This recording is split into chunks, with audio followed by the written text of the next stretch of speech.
Okay, here we are, ready to graft in garter stitch the cupcake pattern, but this grafting technique can be used on any garter stitch. For the cupcake, you'll notice I've just changed colours at the very end because I ran out of yarn. So you can tell that these are my live stitches over here, and these are my provisional stitches.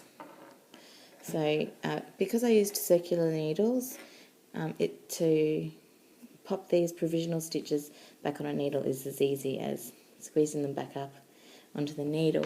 But if you've used a scrap holder, a yarn holder or a scrap of yarn, then you'll need to transfer them onto your 5mm needle.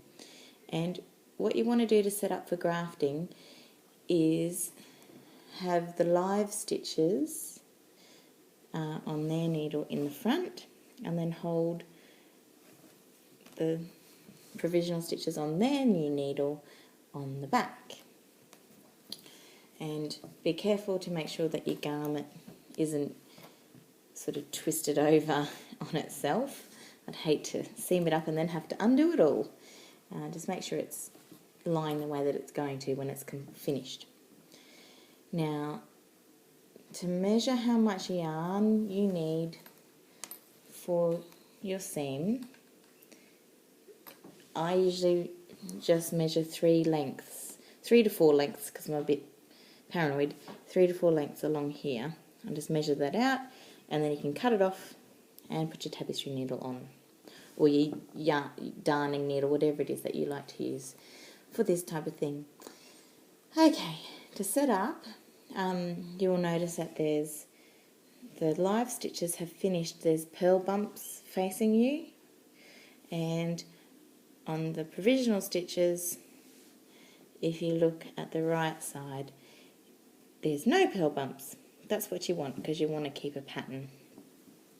Now to set up, holding those needles behind each other the way I described, so live needle in front, provisional needle at the back. First, you need to secure the end, so just insert your tapestry needle as if you were going to purl this first stitch and pull the yarn all the way through. Now this might sound tedious at first, but the result is worth it. Okay, and purl through the back needle, the first stitch on the back needle.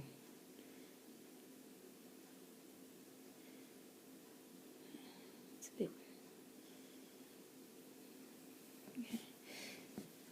Now I've carried the yarn around here so it doesn't get pulled over the top and be all tangly. Alright, now always make sure to bring it back around nicely at the front. Now to set up our pattern, it is knit, purl, knit, purl. So knit the first, let's turn my camera a bit, knit the first stitch, pull it all the way through and slip that stitch off.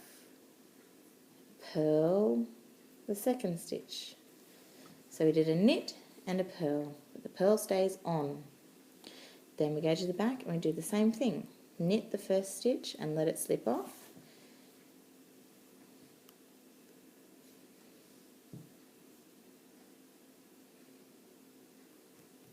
Okay, and purl the second stitch, but leave it on.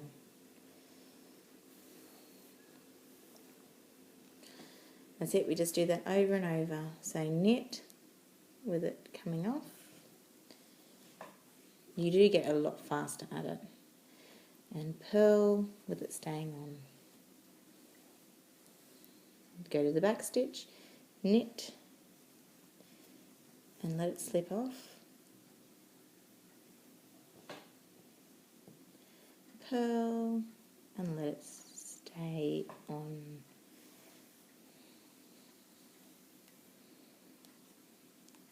Now I have read somewhere that it's better to do it loose and then adjust it later by sort of tugging each, little loop to be just the right size. See, I'm even going to cheat. I just knit one, slip it off and do it straight through. So knit. That's easy. You can remember how to do that and just do it all the way along. And before you know it, you'll have a hem, a seam that looks like ordinary knitting.